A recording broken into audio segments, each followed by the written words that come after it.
Hey everybody, welcome to the QuiverCast. You go left, I go right. Man, this wave is out of sight. Going surfing, going surfing, going surfing with friends. All right, everybody, welcome back to the QuiverCast. Today we have East Coast surfing legend from Virginia Beach, author, teacher, Jason Borte. How are you, Jason? Great. How are you? I am good. So is your last name Borte? It is. It's Borte. It's not Borte. Borte sounds more exotic, but yeah, it's just Borte. At some point, the E got added to it, I think, like 150 years ago, maybe. Okay. For some reason, just to confuse people, I guess. So is it like a French name, or what is it? Where's the It's ancestry come from? apparently it's Dutch. Oh, it's Dutch. Okay. Yeah. I haven't been, to the motherland to really investigate it yet, but that's as far as I've gotten. Right on. You've done a lot in the world of surfing. You've done lots of interviews. Everyone asks you, like, how'd you get into surfing? So I'm going to ask the same thing. How did you get into surfing? Not by choice, I would say. I was into, every ball sport in elementary school, did karate. End of elementary school, we moved a little closer to the beach.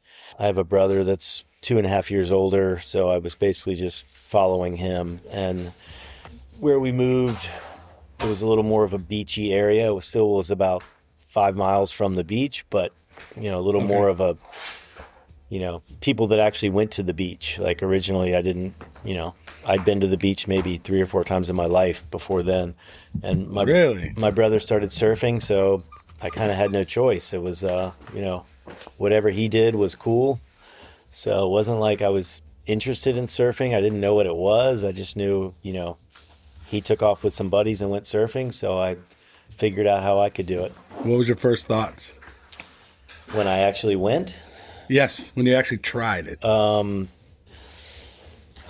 was actually, it was 1982.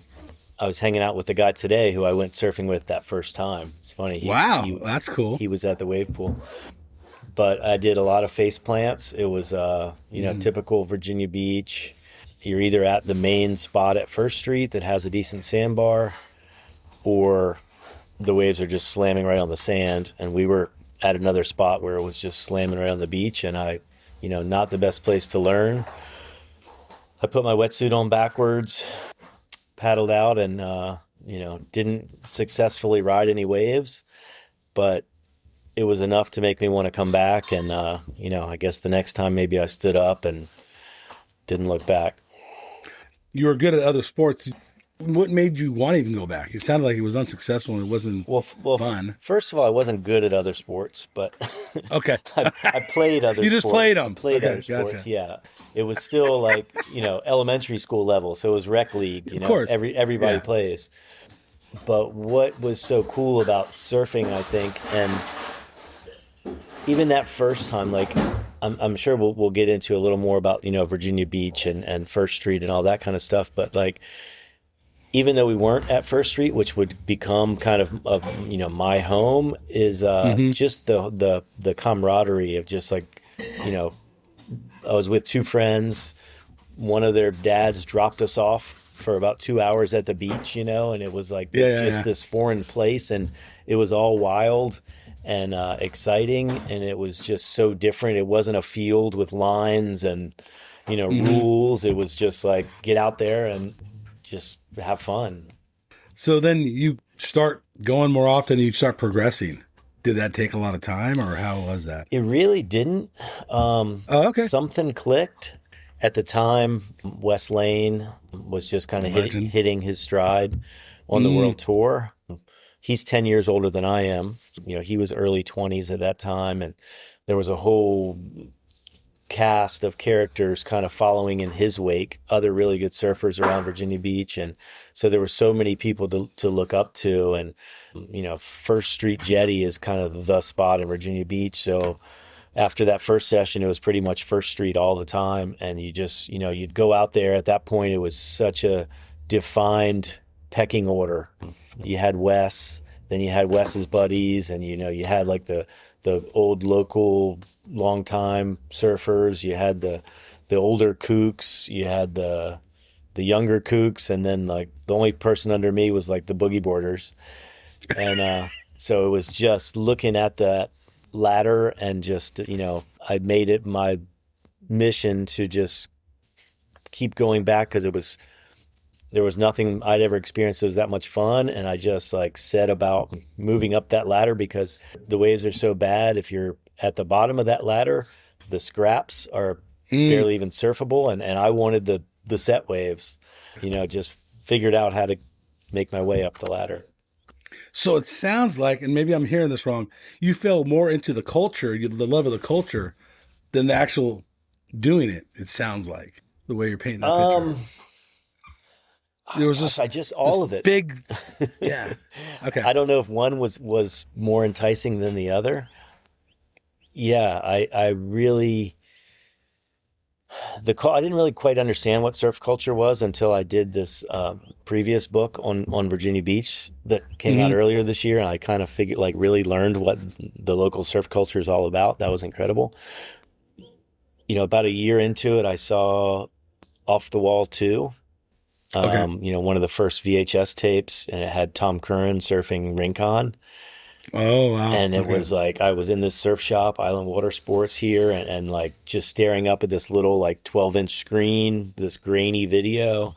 Yeah. But like I walked out of there completely mesmerized, and like, that was all that mattered at that point. And I never really wanted to be a pro surfer. I wanted to be good at surfing, to do good surfing, not to like, I didn't really care what came along with being a good surfer. It was like, I just wanted to do good surfing. Like that was my goal, whether anyone else saw it or cared or not. It was like, I saw in that moment, like what to me was like perfect surfing. And that was just what I wanted to do. So I've never really heard anybody say you didn't care about your surrounding area or the people around you. 'Cause I feel like a lot of people work their way up the surf ladder just to impress the guy that was better than them or to equal them. Does that make sense? Yeah. I don't know that I was ever really trying to. I mean, I had to impress my brother. Oh, okay. Maybe that was it. And right. And like I said, I wasn't really good at these other sports. Surfing was the first thing I was better than my brother at. So, and would you guys talk about that? No, not really. But you would think an older brother, would kind of not be too stoked to have a little brother that's better than it, because he was really into surfing too. Like he was doing contests and stuff. But amazingly, he really supported me in every way possible. Like, helping me get sponsors, and he's the only person really through all of the years that would call me out. I'd have all these people, oh, you're surfing so good, blah, blah, blah. And he would have these subtle digs that just, he would say something like, oh, how big is that board? Oh, really? It looks bigger. Like, like he knew how to just say something to, it just had such an impact on me that I was just trying to impress him, I think. And what's your brother's name? Derek Borte. Okay. Derek Borte. He's a movie director. He's gone on to do some incredible things. So. Oh, wow. Okay. Yeah. Does he still surf today? He kind of got out of it, but this the Atlantic Park surf, the wave pool here, it's been a game changer. It's brought so many people back into it that I grew up surfing with that had kind of gotten out of it. That now, like, I'm in there every day, and I see these guys that are, in their 50s that are surfing like they did 35 years ago, and it's insane. And he's one of them. So, okay. We'll get into that in a little while, because I'm intrigued in that. As you're working your way up in Virginia Beach, up the ladder, and you have West Lane, you have all those other locals, but the guys we've probably never heard about, but that probably ripped. What was the local scene like? Was it gnarly? Was it like aggressive? So First Street Jetty, you got to kind of picture this. It's, it's a jetty like any other jetty. There's an inlet next to it where boats can come in and out. Yeah. But on the the side where we're surfing, it's just a mushy little right, but it had more shape than anywhere else in town. And we only had about a block. And then there was this rope that they put out, like the city kind of stuck us in this, that was the surf spot. And in the Oh, got it. summertime, it was like Virginia Beach is a tourist mecca. So it was all about the tourist dollars. So they're like, we're going to put the surfers in this little spot, whatever, they'll just deal with it. So, in that one block, there'd be 100 people out surfing, from Wes's level all the way down. So it was just like crazy competitive in that zone. And, when there was a decent wave and, you were out there, it was like you did not want to mess up. The heckling was just legendary, and Wow. as good as surfers we had around here, like I feel like the heckling was like world class, and you just you made sure that like if you were caught a wave in front of those guys, like you had to do something. You didn't want to blow it because you were going to get just abused. Besides getting abused, does that mean they're dropping in on you next wave if you blow a wave kind of thing? Is it? Yeah. It's not. I mean, it's gotten way worse, but yeah, it was. There was always drop-ins were kind of always a thing. Like you kind of had to expect it there. That's why a lot of people, and I learned a lot in the book that I did recently, interviewing all these people from Virginia Beach. Like I had no idea how many people were scared to go to First Street. They'd hear all these stories about how mean people were, that they would. I didn't really see a lot of fights or like fins punched out or things like that, but like all these stories I was hearing just in the last couple of years blew me away, because to me it wasn't a scary place. It was like I was a little kid. It was easy to see what I could get away with. I'd go out early in the morning before all the really good surfers came out, and then as soon as they came out, I would just kind of move down. So you just kind of learned who you could, when you could catch a wave and when you had to just step aside. Wow. A couple of things. The first thing I noticed is they literally put you in a box. Oh, totally. Yeah. And this is all you had.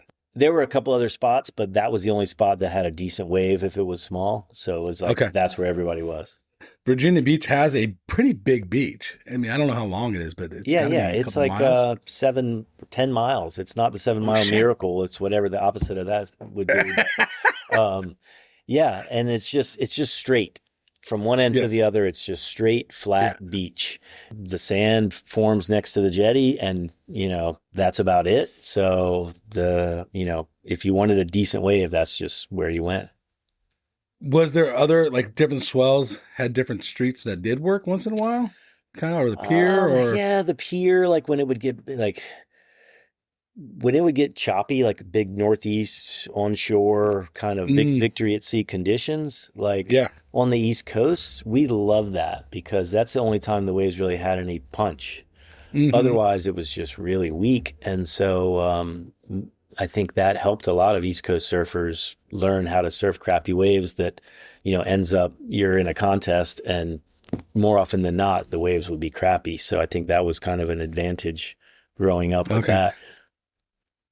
You brought Wes Lane up a few times. Was he and is he the guy of Virginia Beach? I mean, obviously, I think in the 80s, a lot of people throughout the world were fans of Wes Lane because you saw his picture in the magazine 10 times. Yeah. I mean, he was every issue. He was as high as second in the world. So like, he wasn't just Mr. Virginia Beach. Like he was the guy on the East Coast, until Kelly came along, really. And he did well in Hawaii. Oh yeah. Which is, I mean, he's a big dude, 6'4", but to see him in knee-high waves, like that was even more amazing. Yeah, he ripped in Hawaii. He charged. He got mad respect in Hawaii. Like, he made finals and Sunset and everything. But to see him in knee-high waves at that size was just incredible. So overall, has Virginia Beach lost that culture, that boxed culture where the guys were at the one spot surfing? It's definitely not as competitive, which I think is more a result of, longboards kind of coming back into favor. And then, kind of like the bigger board wins. The waves are, 1 to 2 feet and just gutless. It's like, if you're riding a 5.2, the guy on the 7-footer is going to get it. And then the guy on the 9.0s get the wave from him, and it's just like it just goes crazy like that. And so you see people out Now when I surf in Virginia Beach, I have an 11-footer that I ride just because I don't want Okay. to go out there and scrap for waves. I'll go out for a half an hour and just try to grab 4 or 5 waves real quick. So I'm going to ride the board that's going to do that for me. So is there just as many Grom surfing today as there was back then? I think so. Well, there's way more. I don't think the competition side of it is as intense as it was then.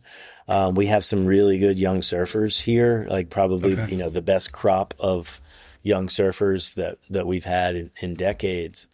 Really? Cool. Yeah, definitely. Blair Barton he's like 20 years old. He's doing, very close to the Challenger Series. Another kid, Kos Stoyanov, is about 17. There's a girl named Story Martinez. She just turned 14, and she's incredible. So, I mean, they're kind of leading the charge of this next generation. So you've written many, many books. The newest one, Virginia is for Surfers. So you kind of touched on that a little bit now.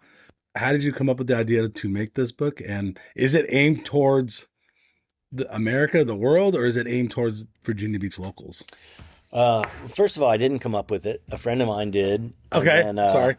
It's kind of funny because he told me about it, and I was like, oh, cool, that's a neat idea. I was like, wow, I'd kind of like to take part in that, but he didn't really ask me to. And then I saw him a year later, and I'm like, hey, how's that book going? And he's like, oh, I haven't done anything with it. He had 2 little kids, and it was just and a full-time job just didn't allow him any time to get into it. And I'm like, well, let's get it going. And so he came over, and we sat right here at this table, and we kind of made a plan. And it's totally his idea to kind of get a cross section of the Virginia Beach surf culture. Not all just rippers, just kind of people from all different. Because like as bad as the waves are. Here, we've had people who have done great things, not just in competitive surfing, but also, board builders and artists and, movie makers, my brother, all that kind of stuff. And it's like, it's kind of, that's sort of the story of the book is that, yeah, Virginia Beach sucks for waves, but look at all, like, it's an incredible culture. Look at all these different people that have done all these amazing things. So we set up a few interviews, and I went on the first one, and that my friend didn't make it, and went on the next one, and he didn't make it, and I realized after 2 or 3, I'm like, okay, I guess I'm doing this. So cool. He was totally cool about it. I would say it is more aimed towards Virginia, the East Coast predominantly. I feel like there's a really interesting story that it tells so I interviewed 50 people from 14-year-old Story Martinez up through 70-year-olds and everyone in between, and tried to get as many different walks of life as possible. And so I feel like it really does kind of tell the story of Virginia and East Coast surfing of the last 50 years. If you don't know who any of those people are, maybe you wouldn't be as interested in it. So I mean, it's people around here love it. I got a message from a friend of mine saying, he's like, I've been telling my sons for 20 years that Virginia Beach was the coolest place in the world to grow up. He's like, you proved it with this book. He's like, thank you. Yeah. So right. I feel like it definitely hit the mark. Do you do like a local book signing and all that kind of stuff? Yeah, I've done a few. I did a party that was really cool with all the people in the book. Oh, that would be awesome. A little book launch that was incredible. Yeah. I mean, it was like, I was walking around the whole event just starstruck, that we had all these people in one place, and it was so cool. But I've done a couple little local signings. People are really digging it around here. I think it's something that you could do in a lot of different surf towns, and I think it would do really well. There's so many different places that have the history and the characters. That's the thing. It's like all these colorful characters who have done all these really cool different things. It just makes the place what it is. Is there like a parking lot culture too? I feel like before I started this project, it was like I saw all these different little like factions. Okay. And I never really opened myself up to talk to a lot of these different people. Like when I'd go surfing, it's like, I'm going to get my waves, Yeah. Got get it. out of my way. I was an asshole, I guess. But I feel like just going through this process, it's made me, when I'm in the water now, I'll see someone out there, even if it's just a few people out, I'll like, just start talking to somebody. And every time I do it, I'm like, wow, why haven't I always done this? Because I like, I'll find out something really cool about this person, or just hear a neat story, or like find some connection that, I wouldn't have known about otherwise. And it's like, I spent decades just going out, competition mind, like, limited resource. I'm going to go out and get whatever waves I can. And it's just, it took me a long time to realize that's just not the way to be. Yeah, you're older. It comes with age, I guess, Yeah. maybe. Yeah. But that's a good question. Do you think the 80s, East Coast or West Coast, because it sounds like a lot of people that I knew on the West Coast were just like you. And I probably was a lot like you. But do you think it was that 80s era that we were all just assholes, Well, I think the whole beating our chest? yeah, kind of I thing? mean, it was like a shortboard decade, totally. And that was like really the decade that like pro surfing became a thing. And that's when, the NSSA and like the 70s, went from contests being like absolute, no-nos to like, we don't want any part of it, to kind of just starting to grow. And then by the 80s, it was just going crazy right through the 90s too, So I think it was probably pretty similar in that regard, whether you were on the East Coast, the West Coast, whatever. It was just sort of that whole competition mindset. Yeah, yeah. When did surfing come to Virginia Beach? I love researching things like that. And I had this old book on just the history of Virginia Beach, pictorial history of Virginia Beach. And it has a picture of this guy standing with a surfboard around 1918. Wow. Not exactly sure on the year, but so it was a guy who his uncle had some money, traveled to Hawaii. Going to Hawaii at that time was an ordeal. It was taking a ship, like, the long way. And, you were spending a couple months to go to Hawaii, but Insane. he went to Hawaii, saw people surfing, like, oh, my nephew would love this, shipped a board back to Virginia Beach. So the guy at least tried surfing on it. I don't know that he was actually successful. His name was Big Jim Jordan. Wow. And so sometime in the teens, he was attempting to surf in Virginia Beach. That's right. And That's there's one picture of him holding the board. That's awesome. Kind of funny. After that, in the 20s, he, with a few other guys, started this hardware store down at the ocean front. And he was the CFO or something. And it became really successful. They started in the 20s. In the 60s, he was still there running the place. And they started carrying surfboards. I think it was Hobies. He's like, these things are taking up too much room on my floor. Let's get rid of them. And like, it was his idea to get the surfboards out of the store, which led to the first surf shop in Virginia Beach. Wow, that's cool. So yeah, Right interesting. I just learned that like last year. His office is where he was, had surfboards and told them to get them the hell out. It is exactly where the wave pool is right now. Oh, wow. It's Okay, built that's on where his old store was. Are you learning more and more and more about the history of Virginia Beach? I think there's been histories written about it. I think that's the case kind of anywhere, is like we're still learning all this stuff as, old articles are unearthed and stuff. And it's like, I'm still learning a lot just because I'm, very interested in it, and I'm more in it than I have been. Like I taught public school for 15 years. Yeah. Where I was kind of, I had a surf camp that I would do in the summer, but I was kind of, not really in the scene here. And now, I'm in it every day now. So I'm hearing stories and, going down rabbit holes. And I feel like there's still a lot to learn about it. And then how did Virginia Beach become such a tourist stop? Why did they build all the huge hotels there? Because when you go there, it's like skyscrapers almost. Yeah, so there's the oceanfront is like 40 blocks long. It goes from First Street to 40th Street, basically. Around the same time that Jim Jordan was trying to surf. So Norfolk was a big city, Virginia Beach was just farmland, basically. They started building a hotel would pop up here and there, and there was a train that would take people from Norfolk out to the ocean front, and people with money started building houses down there. You could get an oceanfront lot for nothing, and so it just grew. It became a kind of an East Coast tourist destination because there was a beach. A lot of people don't live within hundreds of miles of a beach. It's not a great beach. It's about as boring of a beach as you can find in terms of like a beautiful beach, but it's a beach and it's fairly inexpensive because just the way it was built, it's like, it's maybe getting nicer, but it's not it's not real upscale right now. And then I always tripped out when I went there was on both sides of town. When you go on the other side of First Street, I don't know, is that still called? That's still Virginia Beach. That's still Virginia Beach. Yeah. Yeah. You have this row of houses, kind of in this like secret neighborhood. Yeah.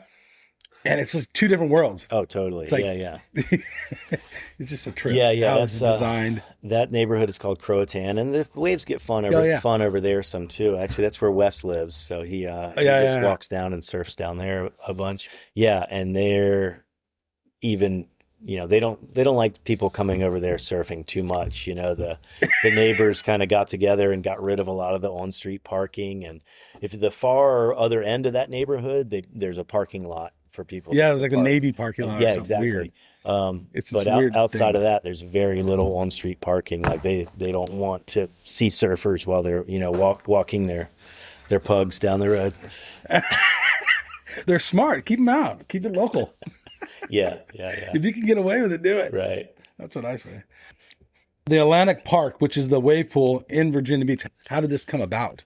Gosh, that's a long story. Okay, make it a short story. No, it's just, there is some money in Virginia Beach and developers and tourist dollars are coming here. So it was the right group of people kind of got together, and there was this plot of land that was just a parking lot for about 30 years. Prior to that, it was this place, the Dome, where they had concerts. Like the Rolling Stones played there, Jimi Hendrix played there, Ray Charles, like a lot of incredible bands played there.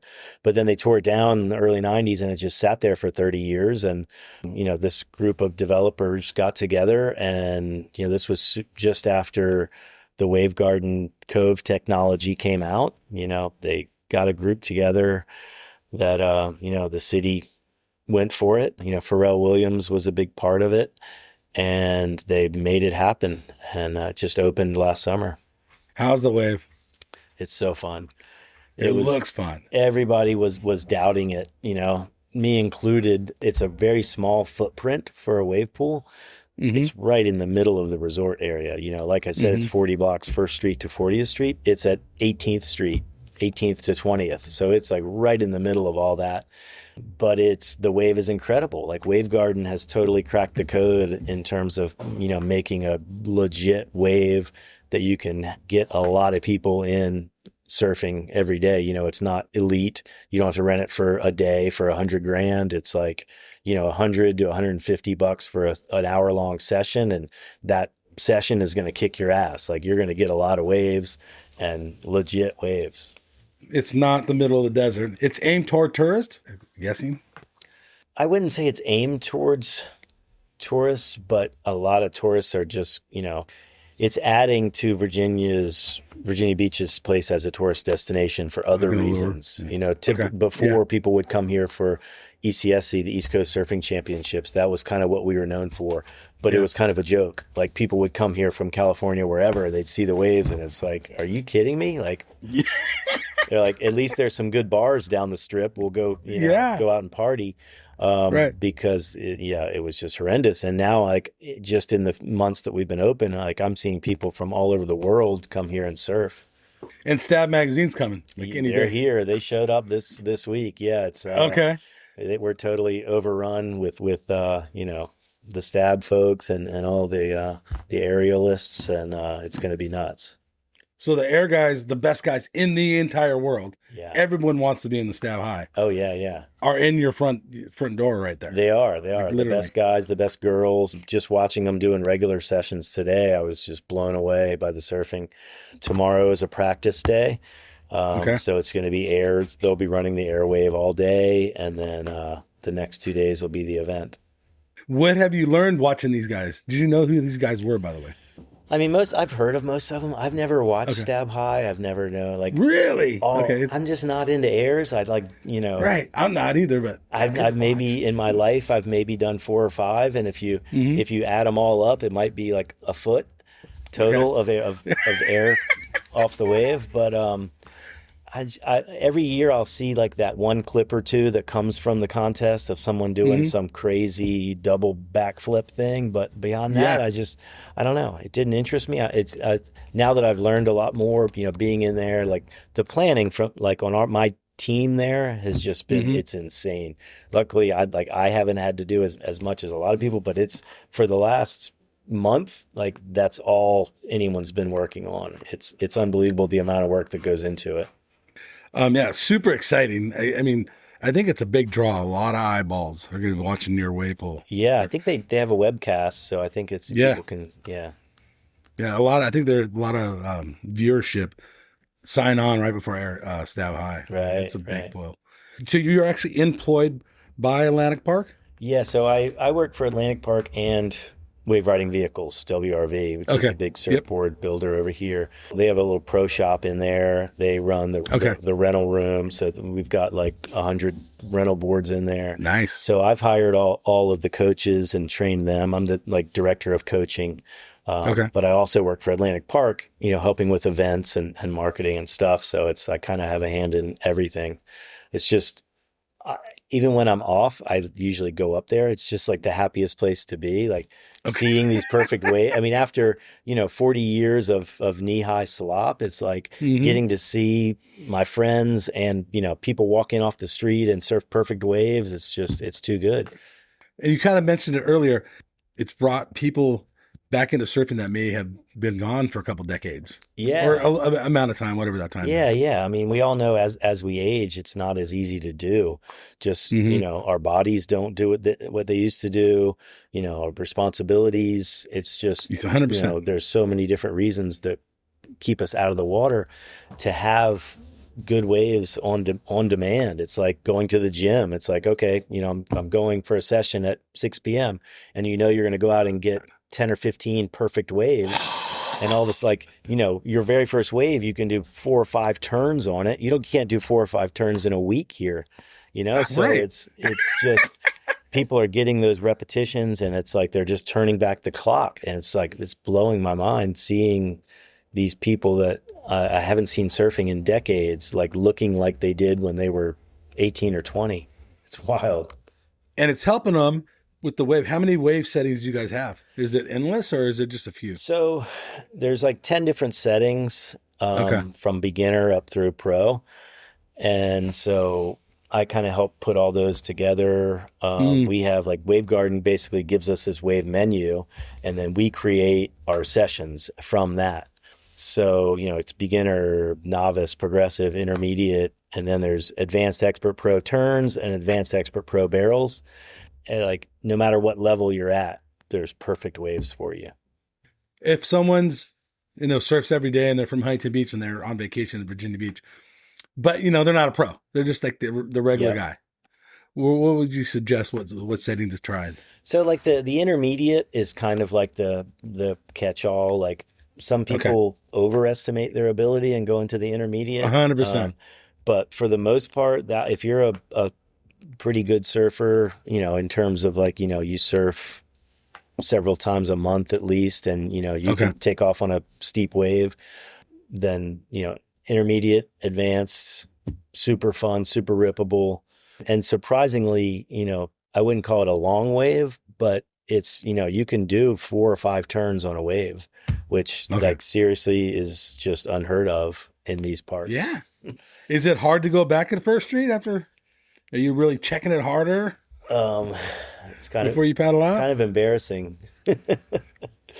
I canceled my Surfline subscription. No. That's funny. Yeah, you get spoiled so quick. Right. My wife has to make me go surf in the ocean like once a month, or else I wouldn't do it. I did it this weekend. Sunday, I went out and I had a blast. I had my 11-foot glider and Glider, yeah. had fun. It was a beautiful day, and there was a little waist high wave or something. But it's like it's really tough, and it's not just me. I mean, yeah, I work there, but I'm seeing it a lot. It's like people are like getting in there, they're getting their legs back under them. They're starting to ride smaller boards again, starting to surf like they used to, and it's like, I mean, I feel like it's not replacing the ocean by any means. And, it does cost a fair bit of money to do. Yeah. It's getting people back into it. And those people are, they're surfing in there, they're surfing in the ocean. The day before we opened, we had a news crew in there, and the guy filming said something that like blew me away. He was filming like one of his reporters surfing, and he's like, "This is the coolest place ever. You guys are going to put the ocean out of business." And it's like, hold on, we're not, it's not like that, but it's like, I mean, Yeah. It's kind of scary, like how quickly you get addicted to it. New surfers, is this going to translate to the ocean for them in an amount of time? Or if, let's say I guess you're teaching new surfers how to surf in a wave pool. That remains to be seen. I think we haven't been open long enough. It was the end of last summer when we opened. So, I mean, they're not going to know how to duck dive. You don't have to do a duck dive in there. Which is nice. You don't have to have wave knowledge in terms of choosing a wave. Like the wave comes right to you. You line up next to the wall and you take off on your wave. So, the surfing part of it, they're going to get that whole other side of it. They're going to have to learn in the ocean. There's no way around it. And that takes a long time. Yeah. Especially like, wind swell versus ground swell. Oh, yeah. Learning to stand up when the exact same wave is coming time and time again, true. Learning how to ride down the line, like that's pretty easy. But learning all that other stuff that takes time. And you kind of know in the wave pool where it's going to stand up or vice versa. Instead of like in the ocean where maybe it hits a shallow part of the sandbar and it's kind of standing up. Right. So I guess it is hugely different, but it looks fun. Oh, it's so fun. It's insane. When I went in the ocean the other day, it's like I'm looking for the numbers to line up on the wall, and it's like, I mean, I know First Street as good as anyone does, as after years and years of it, and it's like so it comes back to me when I get back out there, but it is very different. It's very different. But you've kept up on your surfing. I mean, you still surf really, really good. Well, like top notch. Thank you. Especially in your age bracket. We talked about like, what my goal was in surfing back then, and it's I don't care about myself surfing that much, but when I do surf, it's like I still like, I don't want to draw the lines I've drawn for my whole life. It's like I want to surf differently and learn new things. It's like I don't put a lot of time into it, but when I do surf, I'm like, really thinking about, how can I approach this? And you have the same section over and over and over again. So it's like, okay, how can I do something how can I just flow more and just kind of, do something a little different? Which you just don't get the opportunities in the ocean to really like play around like that. I don't think as much. So in my mind, I'm thinking, are you trying different boards? Are you trying different fin setups? Lots of different boards. You can really go smaller and smaller, which I was in the process the last few years of kind of going longer and longer. I was kind of on a mid-length a lot and realizing that I could ride a mid-length like however I wanted. It wasn't really limiting. And then you get in there and everything's kind of condensed. So I've gone back shorter and shorter. I mean, I'm riding a 5.4 in there, and a lot of other people are too. It's pretty wild what you can get away with. And do you prefer like the epoxy versus like traditional? Yeah, I mean, everyone comes in for their first time thinking like you have to have an epoxy in there for float because you think like freshwater versus saltwater. That's what I'm hearing. Yeah, but I think that was the case in wave pools for the first 50 years of wave pools because the waves just didn't really have much push. Like I don't like ours is chlorine, it's not salt water, but the waves got a lot of push. I don't feel like you need epoxy in there. Like epoxy's a little stronger, so we use that for our rental boards just because there's a concrete wall and the wall always wins. So, our boards will hold up a little bit better epoxy. Okay. But I don't think for performance wise, I don't think you need it at all. What do you ride mostly? So I've been I rode wave riding vehicles growing up. And kind of got away from them for about 20 years, but so I'm pretty much riding all WRVs now in there. I ride a little 5.4 twin fin, this model called the Skipjack, or like a little, when I'm surfing the smaller waves, like the intermediate, I'll ride like a fish that they do. It's super fun. Or trying to get some little eggy boards in there too. Okay. Yeah, just still trying to figure all that out. And then wave riding vehicles has been around forever too, just like West Lane. They've been in the Surfer magazine as far as I can ever remember. Oh yeah. It was just like a little mom and pop. I mean, it's still owned. So a couple brothers started it, and then Les Shaw and Bill Frierson bought it in the 70s, and it was just a surfboard manufacturer at that point. And Les kind of had this wacky, brilliant mind for retail, and so created the whole store, and it's gotten really big now. They're the biggest surfboard distributor on the East Coast, and then they've got a shop here. They've got a shop in the Outer Banks. They've got one in Puerto Rico too, and having the pro shop in there now is like their next endeavor, and it's really cool. And maybe you can't speak on this behalf, but like, who's doing the shaping? Is there like one shaper? Is there multiple shapers? No, they've so Bill Frierson, the other guy that bought it, was kind of their main guy, but they've always had a whole stable of shapers. Okay. There's several guys. I've been working on this little like video series with them to highlight all the different shapers and what they specialize in. That'll all be coming out in the next month or two, but that's been really fun. But no, they've got 4 or 5 guys in there that kind of all have their niche. A lot going on there in Virginia Beach. Maybe not the waves at First Street, but there's a lot going on in town. Yeah. That's awesome. It does feel totally different. It's like it's a game changer with that thing. How far is the drive from your house to be in the pool? I got an e-bike. I was always anti-e-bike, but it's a mile. It's a mile away, so it just made sense because, parking is at a premium down there. So I hop on my e-bike. I've got a pink helmet, and just there you go. 5 minutes, I just zip over there on my bike to go to work. It's insane.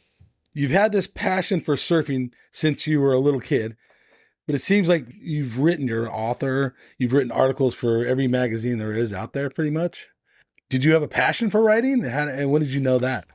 I wish I knew it earlier. I loved reading the surf magazines. Anything Dave Parmenter or Derek Hind wrote, I was all about it. Matt Warshaw, Steve Hawk. I went to college kind of while I was doing my pro surfing thing. Like, I always knew I was going to go to college. So it was like I dropped out 3 or 4 times to go, do contests through the years, but ended up going to school to be a teacher, not because I wanted to teach. It was just like, I got to pick a major. Okay. Teachers have summers off. I'll do that. Like, it was literally that easy. I mean, I ended up really enjoying it and doing it for 15 years. I had no interest in that. And it wasn't until after college that I even thought about writing at all. Really? Okay. Yeah. Did you fall into it? Like, how did it happen? I did. I totally fell into it. In 1992, my best friend, Jeff Hunter, passed away. We had kind of come up together. We were kind of the 2 Groms fighting it out, in all the contests, junior men's and all that. He had a heart issue, had a seizure and passed away. And Surfer Magazine reached out to me, just knowing how close we were, and said, like, hey, can you write a little thing about his life? So I wrote something. Steve Hawk had just become the editor at Surfer at that point. So I wrote a little article, and then we started doing a little contest in his memory every year, just all of his friends kind of getting together. And I'd write a little article for Eastern Surf magazine about that. So then when I graduated from college, I didn't really want to get a real job. So I gathered those articles and sent them to Surfer and Surfing, and Steve Hawk saw it a few months later and called me, and he's like, "Hey, we need a new East Coast editor. Like, I like your stuff. Nice. Let's do it." So that was insane. And you enjoyed it? Oh my gosh, I loved it. It was Did you? yeah, so being a pro surfer is cool, getting to travel to different places and surf. There's a lot of pressure, it's like you perform or you've wasted a whole bunch of money. Like being a writer and getting sent to these locations around the world to cover a pro contest, totally different. You're hanging out for 2 weeks, you're having fun, you got to write some daily dispatches or an article at the end, and the whole thing is paid for, and it's and just even the writing part of it didn't feel like work. I just liked doing it, and then fell into doing the Kelly book first in the early 2000s when he was retired, and I did a lot of magazine work and a few other books since then.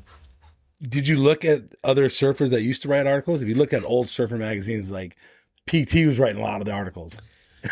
Yeah, I think he was 78 or something. These articles written by PT. So you're seeing guys actually surfing heats, and then going in the hotel room or wherever they went and wrote an article about that event. Yeah. I was 97 is when I started writing for Surfing, I think, and I was surfing the East Coast Pro Tour at the time. That's what I was going to. You're surfing heats. They hired me to cover the East Coast Tour, and I ended up winning the East Coast Tour while I was covering the East Coast Tour. It was just kind of wild. But I think, fortunately for me, the bar for surf writers is pretty low. Okay. So it was you didn't have to be that good at it to get paid to do it. And at the time, the pay was pretty good. Like I was saying, to get paid to be a pro surfer was cool. And then I kind of finished that, and then I was getting paid to write, and it was like, oh, it was insane. Eventually it kind of ran out, and I had to sort of get a real job for a while. But yeah, it's unbelievable. Going to your teaching, then I guess you went to teaching after that. Did that help your surfing or put your surfing down? Was it hard because you had kind of an 8 to 5? Yeah, I wasn't surfing a lot. I would. I taught middle school for a while, which wasn't getting out till like 4:15, and I was 30 minutes inland. It's like I'd get home and it was dark. I'd go out for 20 minutes. I was still just as into it as ever, just, not able to do it quite as much. But still, doing my surf camps in the summer. I started that in the 90s, and I've had a surf camp ever since. So, I was still, I never really stopped surfing, except when I stopped surfing for a year. Talking about your surf camps, are these local kids or are these tourist kids coming in your camp for a week or however long they go? Yeah, mostly local kids. Okay, cool. A lot of kids coming, maybe visiting family or something in town, staying at a grandparent's house or something like that. Got it. The tourists are usually, here for a few days. They might do a lesson or something. We did a lot of that as well, but the camps were mostly local kids. Virginia Beach isn't a huge city. It's like 500,000 people, but Virginia Beach, Norfolk, Chesapeake, Portsmouth, Hampton, all kind of combined, which they call Hampton Roads. It's like basically a big city if you think of it like that. Anybody come out of your camps that you're impressed by? Did well in competition or anything? Yeah. I've been kind of helping, I've been coaching a lot of the kids, kind of mentoring kids for decades around here. And a lot of the kids that ended up, doing pretty decent in pro events, Philip Gould, Michael Dunphy. Michael Dunphy. Yeah. And then, even some of the, I helped Story Martinez out some now. And I've worked with a lot of the kids from around here that have had some success beyond here. Is that advice too, or is that just helping them on the surfboard? Yeah, it's a little bit of both, I think. Okay. I guess, I don't know, somewhere along the way, I kind of became sort of a, tribal elder, I guess. Right. So, I guess I've been through a lot of what they're doing, and, I've been where they're trying to go. And so Yes. Can help them along the way. And I enjoy it. I get, as much out of it as they do. I love seeing them succeed. A heat in today's world, is it the same kind of heat as a 4-man heat, let's say, it was in 1985? No way. It's not. No. There was no, 4-man heat. There was no priority. That was not even thought about. I mean, it was right. Inside. You were paddling circles around people. And I didn't have Wes's, 6-foot arms to make me a strong paddler. But, growing up at First Street, I learned all the tricks. So I became pretty good at being able to, at least on the East Coast, if the waves were crappy, I was able to, kind of work it in my favor. I'd go to California to surf the Bud Tour, the PSA, all that. Yeah. And, I usually got through several rounds, but then you'd get to, the main event and you're up against, some really good surfers who are also really good competitors. And, that's with no priority in those heats. Like I had a heat at lowers and I barely even caught a wave. The waves were perfect, but everyone's paddling circles around me. So with no priority, it was just so different, completely different game. You've surfed against the best people in the world. Was it fun? Was competition fun, or was it you had something to prove? Were you trying to make money? Like, why did you do them? I think it was always like, if there was a way just for surfing to be my job, I was going to do it, Okay. I was doing it anyway, mm-hmm. So then if I could do it and get paid to do it, even if it's only a little bit, it was enough to get by. I was going to do it. It was fun. I loved it all. I loved the competitive part of it. I probably could have done better if I really took the training side of it seriously. I never really did. I mean, I surfed because I loved to surf, and I surfed contests because they were fun, and maybe I'd win a few bucks. But I wasn't doing any sort of training, no sort of diet, no sort of anything. It was just I have a heat, go surf my heat. But I guess that was pretty common then. I guess the whole preparation side of it came along a little bit later. But you became East Coast champ, so that says something. That's a huge accomplishment, right? My opinion, it is. I don't know. So that's just mine. It was, I was better at surfing knee-high waves than a lot of other guys, I guess. That's good. Yeah. And I don't feel like it's necessarily, I feel like it's really hard to look good on a knee-high wave. So it's 100%. Surfing big waves, I feel like takes more guts than anything. Yeah, there's skill involved, but it's 90% guts, 10% skill. Tiny waves, it's like it's all skill. I would agree with you on that. Did surfing become a job for you at some point? I mean, I was, pro surfing was a job. Then writing. I worked for Quicksilver in their marketing department for a few years. My surf camps, it was all. Yeah, it was a job, several different jobs. Well, whatever I could do, whatever made sense at that time. I never really thought too far ahead, but it was like, if I can, build a life around surfing, I was going to do it. So I guess let me rephrase that. I'm glad you answered that way.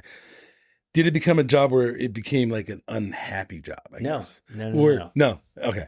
So like surfing heats, you got burned out on surfing heats? Or... The only part that I didn't really enjoy was like the promotions, the marketing side of it. Like I could never do sales. It didn't feel honest to me.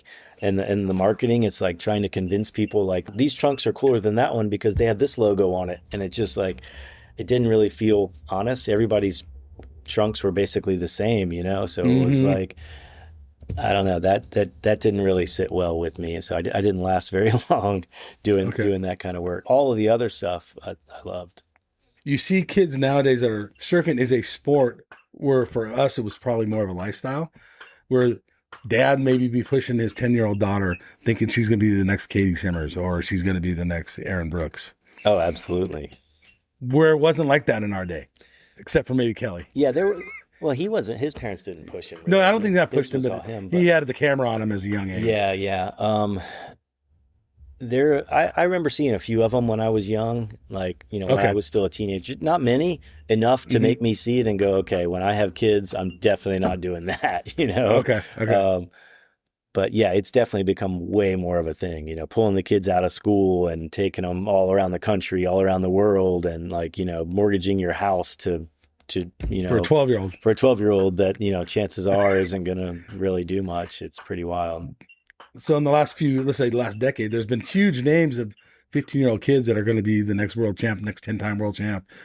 And then you don't hear about them when they're 18 because either they fried out, I think, which what I've read.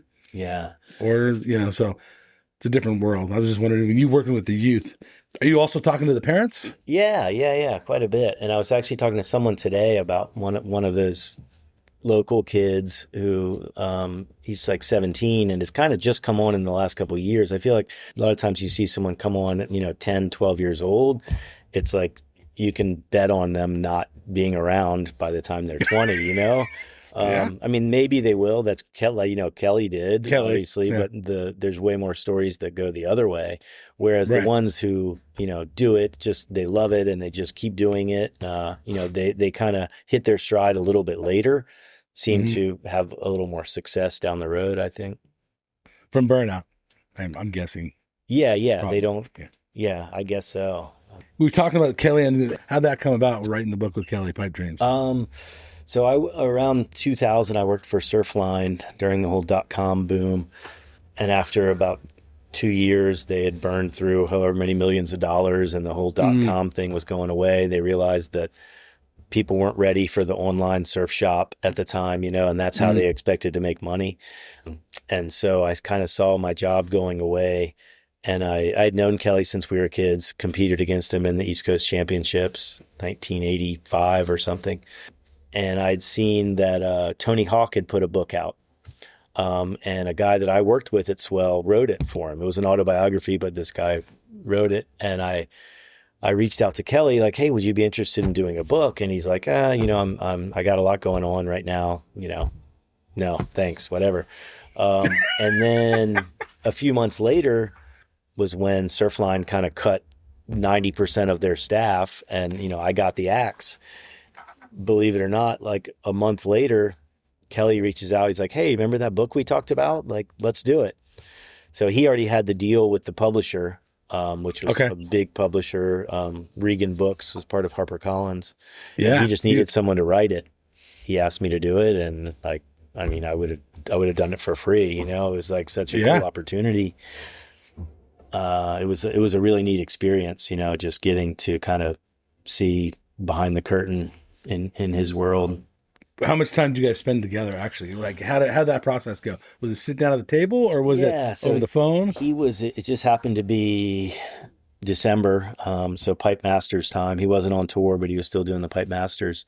So I gathered everything I could, all the old articles of him, talked to as many people as I could, just get, stories and everything, and created this whole list, pages and pages of questions to ask him. Flew to Hawaii. And every day for about 3 weeks, we would sit down for several hours and just go through them. And he would just talk and talk and talk. And then I had all these tapes, came home and kind of transcribed it all, put it all in order, and then would call. That's when he was just going back on tour too.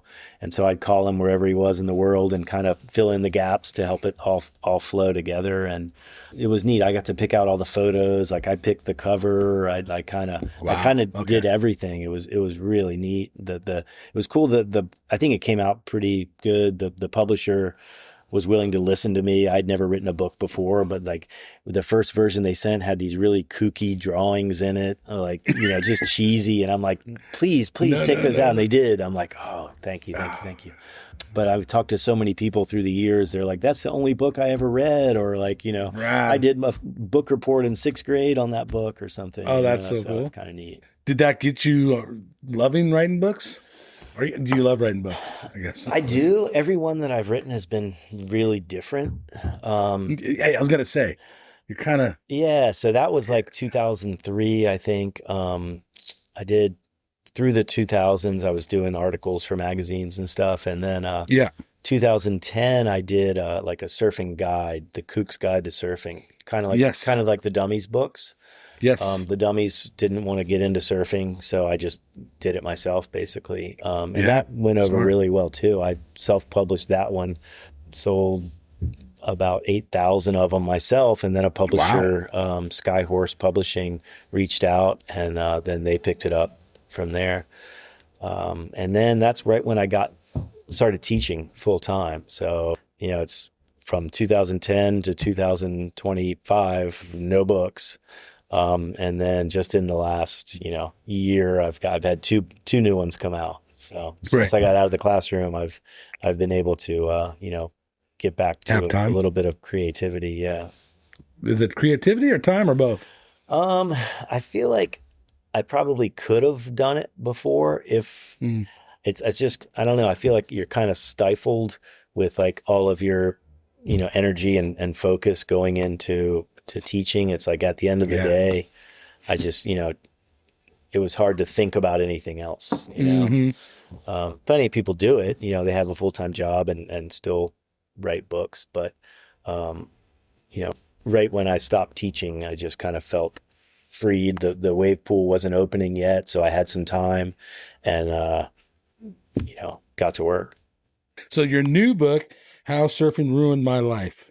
So that's coming out really shortly. Yeah. You can already get it if you order it directly from the publisher, D'Angelo. Okay, cool. D'Angelo Publications. But it's the actual release is May 30th, I believe. Yeah, come right around the corner. Yeah, right around the corner.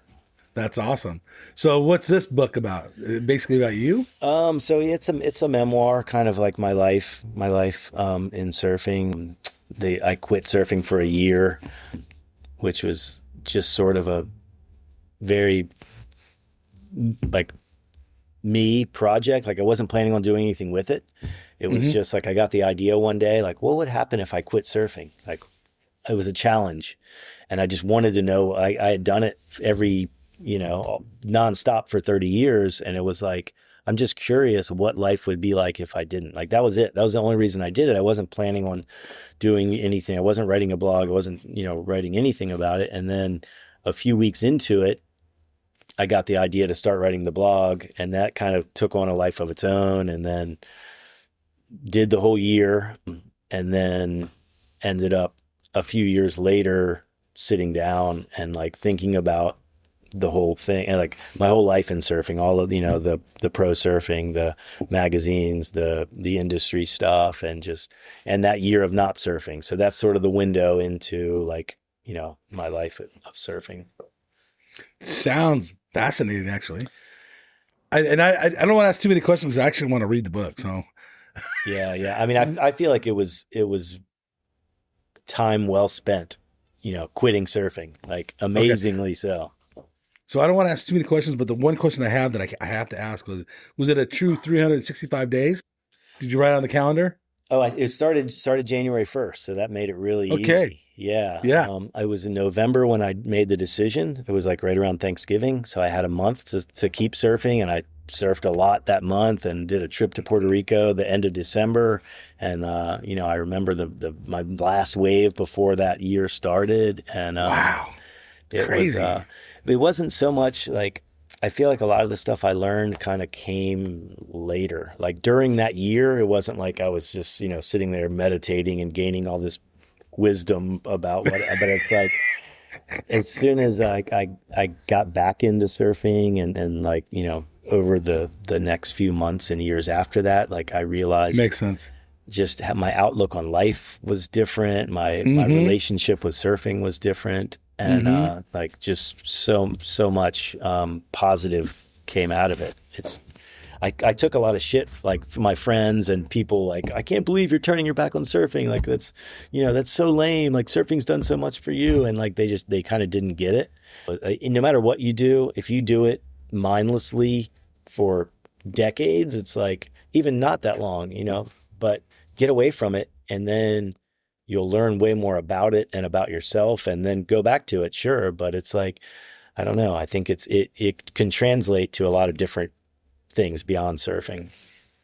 You may be the only person to ever put on the calendar as a New Year's resolution that I'm not going to surf for a year. And I mean, people fall out of surfing it because Right. it's busy. Life gets busy. This is common. Yeah. I'm sure you've seen it. So this is fascinating. I don't want to, like I said, I don't want the book ruined for me because I actually really am stoked on reading it. Yeah, it was just the challenge of it. I looked at it as like, remember that Super Size Me documentary? The guy eats McDonald's, or like Walden Pond or something. To me, it was like that. It was like, I'm just curious what will happen to me as a person if I do this. That's all it was. And okay. And I want to ask you what happened, but we're going to wait, right? Isn't it smart to wait? I think so. Yeah. Okay. Read it and give me a call. This is great. So that's the premise of the whole book. Yes. Yeah. Okay. All right. And I didn't plan on publishing it at all. Like, I wrote it during COVID. Like, we had the Zoom classes. My kids weren't showing up for the Zoom classes, so I was just sitting on the sofa for 6 months, basically that whole first half of 2020. So I just, started thinking about that year of not surfing. I sat there, wrote the whole thing, still didn't plan on publishing it.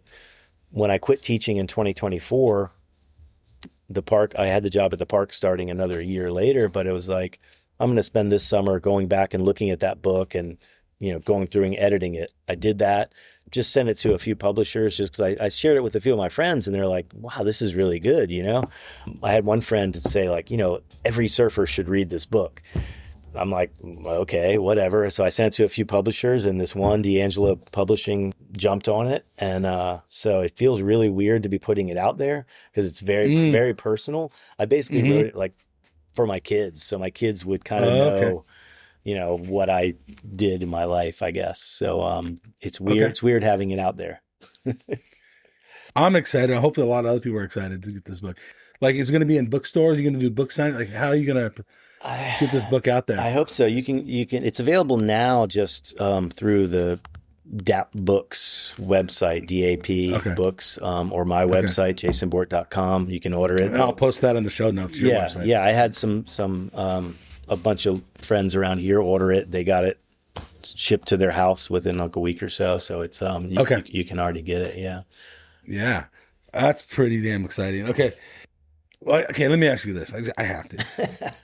Do you talk about how you're feeling? Did it not surfing has affected you? Yeah.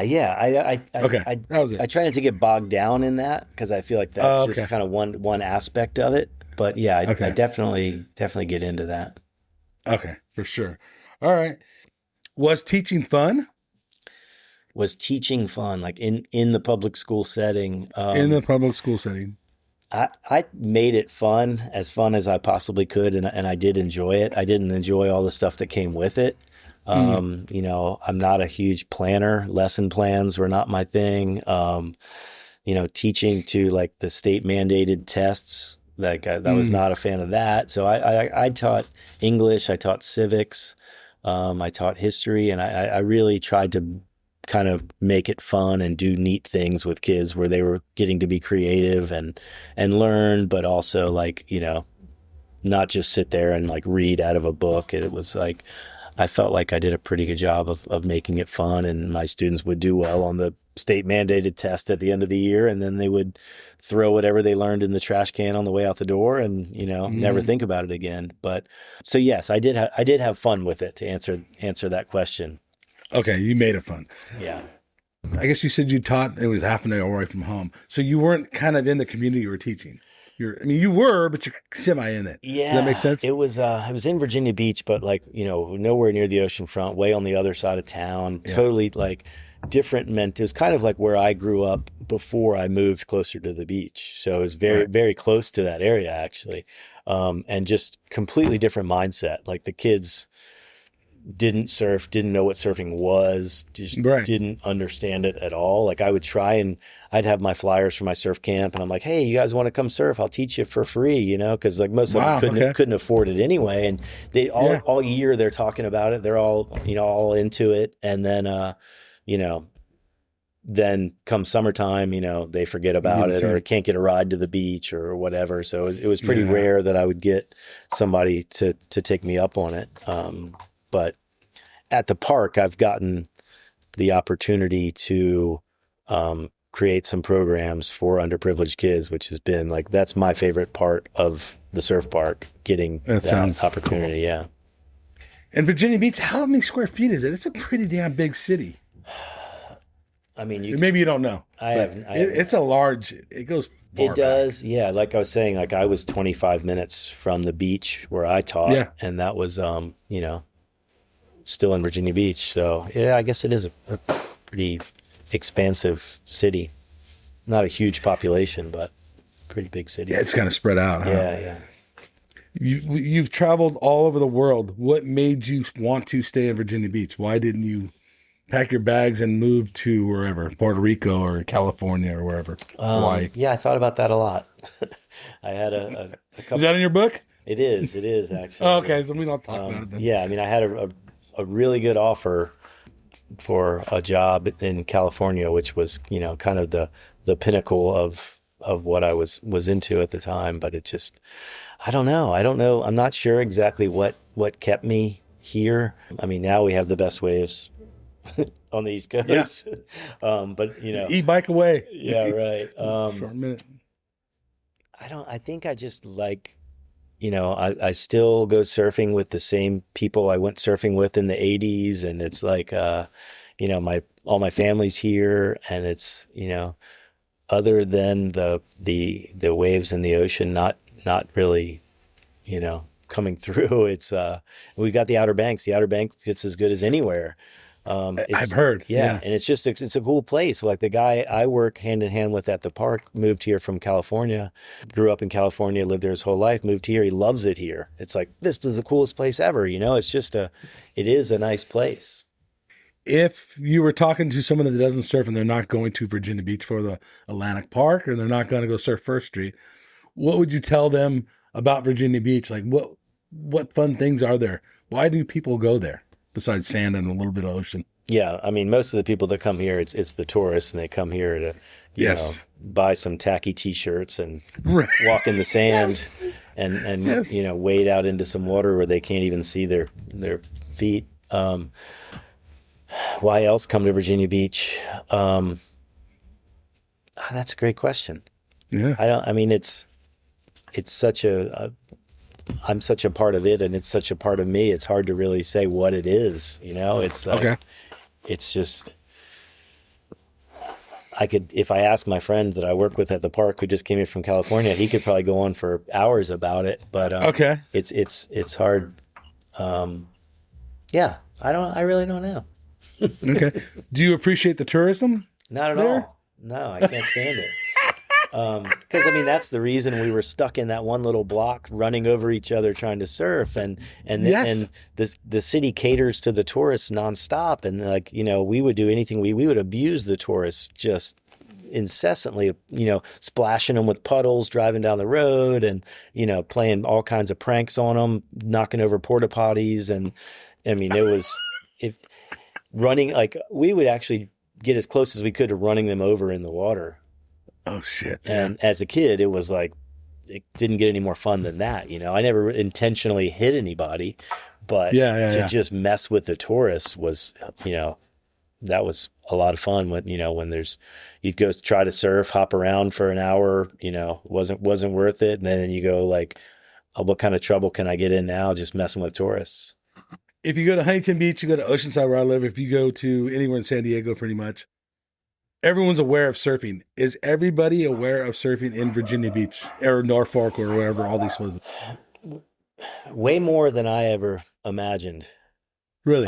Yeah. And I know I've said this a lot, but like I've noticed anytime you're just driving around town, if someone's garage door is open, like you kind of, can't help but just kind of take a peek. You usually see a surfboard in there around Virginia Beach. And like that kind of blows me away, because it's like, it doesn't seem like there's that many surfers, but you can be anywhere in the city and, someone's got a surfboard in their garage and they were into it at some point. And, seeing the response to the book, shows me, and a big part of the whole point of that book was like the surf culture here is really strong, and it has been for ages. And you don't necessarily need waves to have really strong surf culture, I guess. Well, now if you go to Virginia Beach, you're guaranteed waves. Yes, for sure. Yes, you are. So after Stab High, I think there's going to get a big crowd influx of people. Yeah. I'm guessing. Yeah. So I think this works. summer's going to be pretty busy in there. Can I text you if I'm heading that way? Yeah. Do you have plans to come east at all? No, I'm going to Tennessee, but yeah.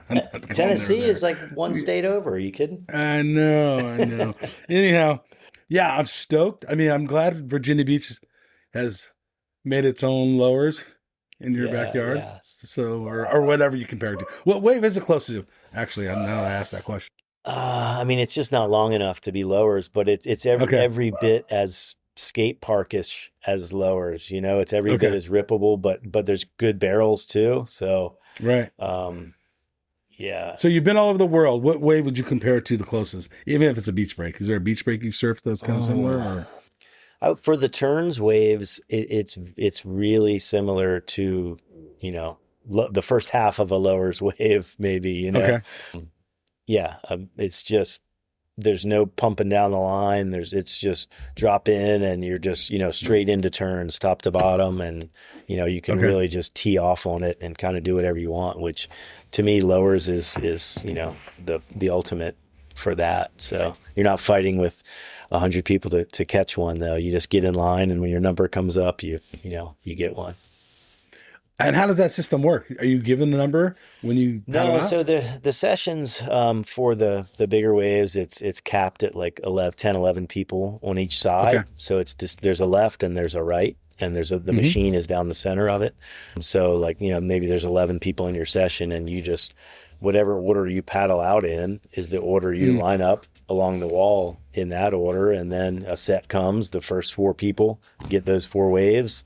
They get back in line, and you know, you do that for an hour, and you end up getting, you know, in a full session, the least you'll get is 10, 11 waves. If the session's not full, you know, I've had sessions out there, and friends have told me, like, you know, they've caught 30 waves in an hour, which, like, that's an insane workout.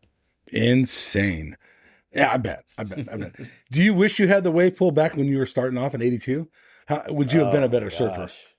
I know you rip. By the way, I know you rip. I'm just asking. I don't. I have a lot. I'm still working. I have a lot to learn in surfing. But yes, I don't know how to think ahead. You know, 10, 15 years. I got to think that Virginia Beach is going to be back to producing, you know, world tour surfers. Right on. Jason Borte, thank you so much for coming on the QuiverCast. I am so excited to get your book. I'm going to be ordering it. So I really want to read it. I think a lot of surfers might be interested, and even people that don't surf. It sounds like an interesting case. Would that be called a case study? I guess you could call it that. I think so. Okay. Thank you so much for having me on. Super stoked. Yeah, I appreciate it. All right, so everybody, this is Mike and Jason Borte, and we are out of here. Later. Awesome. You go left, I go right. Man, this wave is out of sight. Going surfing, going surfing, going surfing with friends. Ride this wave to the shore. Paddle out, I'm gonna catch 10 more. Going surfing. Going surfing, going surfing with friends.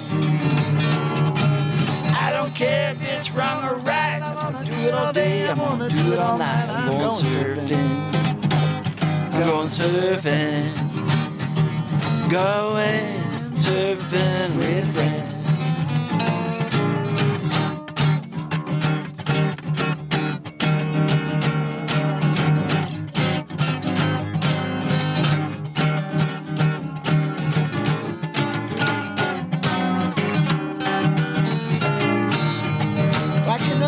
On my way, it's a beautiful day. I'm going surfing, I'm going surfing, going surfing with friends.